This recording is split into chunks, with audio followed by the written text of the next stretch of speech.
Hello friends, welcome to my YouTube channel. So friend, आज हम इस वीडियो में डिस्कस करने वाले हैं BA first year general English के पेपर के बारे में कि क्या आपका सिलेबस है, क्वेश्चन किस तरीके से आएंगे, कौन कौन से टॉपिक हैं। आपको सबसे पहले कौन कौन से टॉपिक को अच्छे तरीके से क्लियर कर लेना है जिससे कि आप जो भी पासिंग मार्क्स है वो आप ले सको। क्योंकि आपको ये चीज़ तो पता है कि जो इंग्लिश है वो आपका एक कंपल्सरी सब्जेक्ट है जिसमें आपको सिर्फ पास होना है। इसके जो मार्क्स हैं वो आपके ऐड नहीं होते हैं, सिर्फ इसमें पास होना ही जरूरी होता है। तो स्टार्ट करते हैं। सबसे पहले हम ये देख लेते हैं कि इसमें कौन सा टॉपिक कितने मार्क्स का है और आपको सबसे पहले कौन सा टॉपिक पढ़ना है। तो अगर आप सबसे पहले देखते हो यहाँ पर ए पार्ट में ग्रामर के कुछ टॉपिक्स हैं जिसमें से पहला जो टॉपिक है वो है आपका डिटर्मिनर्स का। इसके बाद है टेंस एंड कॉनकॉर्ड। इसके बाद है ऑक्सिलरी जिसको आप मोडाल्स मॉडल कहते हो। इसके बाद है प्रेपोजिशन एंड नेक्स्ट है बेसिक सेंटेंस पैटर्न। तो ये जितने भी 5 टॉपिक्स हैं ये आपके टोटल 10 मार्क्स के आएंगे। इसके बाद जो सेक्शन बी है उसमें है ट्रांसफॉर्मेशन जिसमें आपके आएंगे एक्टिव पैसिव वॉइस। इसके अलावा आपका आएगा सिंपल टू कंपाउंड और कॉम्प्लेक्स, यानी कि आपको एक सेंटेंस दिया जाएगा उसको आपको कंपाउंड या कॉम्प्लेक्स सेंटेंस में चेंज करना होगा। इसके अलावा आपको आएगा डिक्लेरेटिव को आपको नेगेटिव और इंटेरोगेटिव सेंटेंस में चेंज करना होगा। डायरेक्ट को आपको इनडायरेक्ट स्पीच में चेंज करना होगा। तो ये जो आपके 4 टॉपिक्स हैं ये भी कितने मार्क्स के हैं, 10 मार्क्स के हैं। तो अगर आप चाहो तो ये जो 2 टॉपिक्स हैं सबसे पहले आपको इन टॉपिक्स को एक बार के लिए छोड़ देना चाहिए। क्यों छोड़ देना चाहिए? क्योंकि ये जो आपका 100 नंबर का पेपर आएगा इसमें से इतना सारा पोर्शन सिर्फ आपका 20 मार्क्स का ही है। इसलिए आप पहले बाकी का जो 80 मार्क्स का पेपर है उसे अच्छे तरीके से क्लियर कर लो। जिसमें जो सेक्शन सी है उसमें आपके दिया हुआ है कॉम्प्रीहेंशन। इसमें क्या है कि एक तो आपका आएगा अनसीन पैसेज जो कि आएगा 10 मार्क्स का। ठीक है, आपको क्या है कि एक पैसेज दे दिया जाएगा और उसके बाद यहाँ पर आपसे क्वेश्चंस पूछे जाएंगे और आपको क्या करना है कि ये जो क्वेश्चन है इन्हें पढ़कर, जैसे फर्स्ट क्वेश्चन पढ़ा और उसका आंसर आपको इस पैसेज में मिलेगा, देन आपको वहां पर अपना आंसर लिखना है। तो इस तरीके से आएगा और ये 10 मार्क्स का है। और आपने अगर 10th-12th के पेपर इजी वे में देखे ही होंगे, ठीक है, आपने दिए हैं तभी आप यहाँ तक पहुंचे हो, तो आपको पता चल जाएगा इसमें आपके 10 मार्क्स इजी वे में बन जाएंगे। इसके बाद जो नेक्स्ट है उसमें क्या है कि कॉम्प्रीहेंशन, फिर से आपका कॉम्प्रीहेंशन से रिलेटेड क्वेश्चंस आएंगे, यानी कि फिर से पैसेज ही आएंगे, लेकिन ये जो पैसेज हैं हर एक पैसेज 10-10 मार्क्स का होगा। एंड ये जो पैसेज हैं ये आपके जो टॉपिक्स दिए हुए हैं, जैसे कि प्रोज में कुछ टॉपिक्स आपके दिए हुए हैं, शॉर्ट स्टोरीज दी हुई हैं, वन एक्ट प्ले और पोएट्री दिए हुए हैं, इनमें से आएंगे। यानी कि ये आपको 4 टॉपिक्स दे रखे हैं। जैसे कि अगर आप देखते हो प्रोज से रिलेटेड, तो प्रोज में यहाँ पर आपके टोटल 4 टॉपिक्स हैं, इनमें से कोई भी एक टॉपिक से रिलेटेड आपका आपका एक पैसेज आएगा जिसमें से आपको क्वेश्चन के आंसर ढूंढकर लिखना है। इसके अलावा आपकी 2 शॉर्ट स्टोरीज है, इसमें से भी एक में से आपका एक पैसेज आएगा। इस तरीके से आपको करना है, वन एक्ट प्ले भी और पोएट्री भी। देखो स्टार्टिंग के जो 3 है जैसे कि प्रोज है, शॉर्ट स्टोरीज है या फिर वन एक्ट प्ले है, ये तो आप इजी वे में कर लोगे क्योंकि इसमें तो आपको सिर्फ एक समरी ही अच्छे तरीके से पढ़नी है। लेकिन जो पोएट्रीज होती है इसमें क्या होता है कि आपको एक स्टैंजा दे दी जाएगी, ठीक है, पोएट्री की फॉर्म में, पोएम की फॉर्म में, और उसके बाद आपसे क्वेश्चन पूछे जाएंगे। तो सबसे पहला क्वेश्चन तो यही आएगा कि ये जो स्टैंजा है ये कौन सी पोएम में से लिया हुआ है। तो आपको क्या करना है कि ये जो तीनों पॉइंट्स हैं इनके पॉइंट्स कौन है और इनकी जो स्टैंजा, इनकी जो टेक्स्ट है, आपको ये टेक्स्ट अच्छे तरीके से पता होनी चाहिए। क्योंकि अगर आप टेक्स्ट ही नहीं पढ़ोगे तो आपको ये पता ही नहीं चलेगा कि ये जो लाइंस आपको दी हुई है स्टैंजा में ये कौन सी पोइम में से आया हुआ है।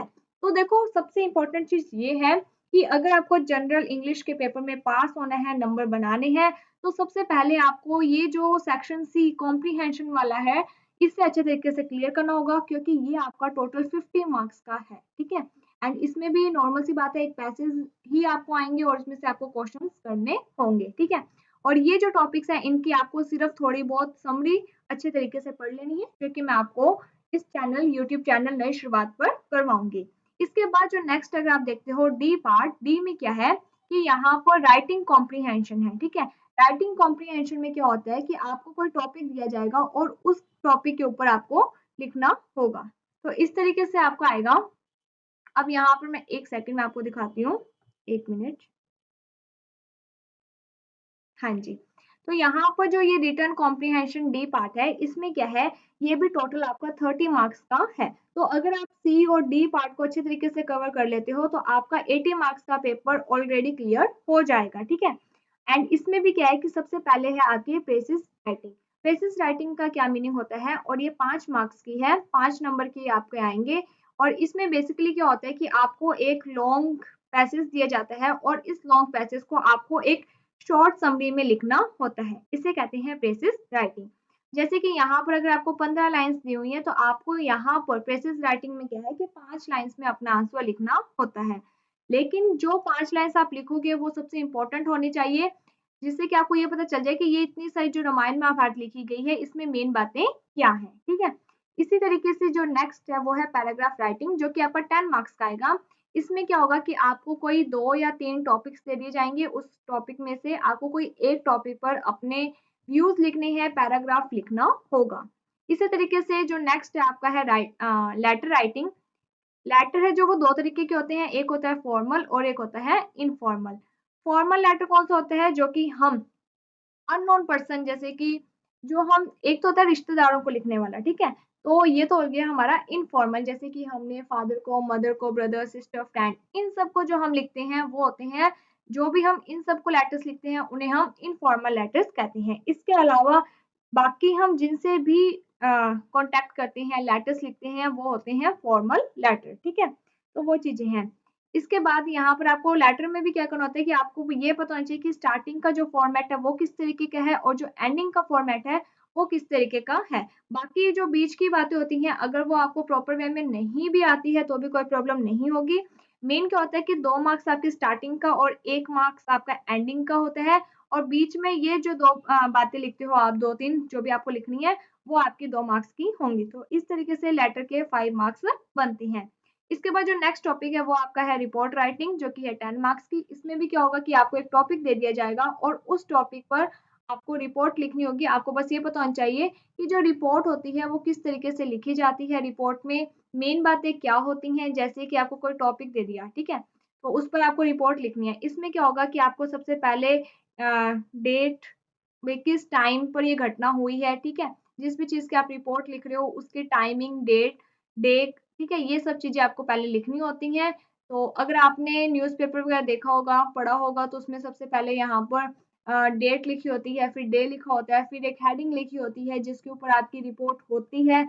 उसके बाद उसमें क्या होता है कि बातें लिखी हुई होती हैं, जो भी आपको टॉपिक दिया जाएगा उससे रिलेटेड बातें आपको लिखनी होंगी। तो इस तरीके से आपका ये सिलेबस है जो कि मैंने आपके साथ डिस्कस किया है। सबसे पहले आपको क्या करना है कि ये जो आपका सेक्शन सी एंड डी है आपको इसे अच्छे तरीके से क्लियर करना है। उसके बाद आप अगर चाहो तो फिर ए और बी जो आपकी ग्रामर से रिलेटेड है उससे आपको करना चाहिए। ग्रामर से रिलेटेड कुछ टॉपिक्स हैं जिन पर मैं वीडियो बना दूंगी और कुछ पर मैंने बनाई भी हुई है, वो आप देख लेना, इससे भी आपको थोड़ी बहुत हेल्प हो जाएगी।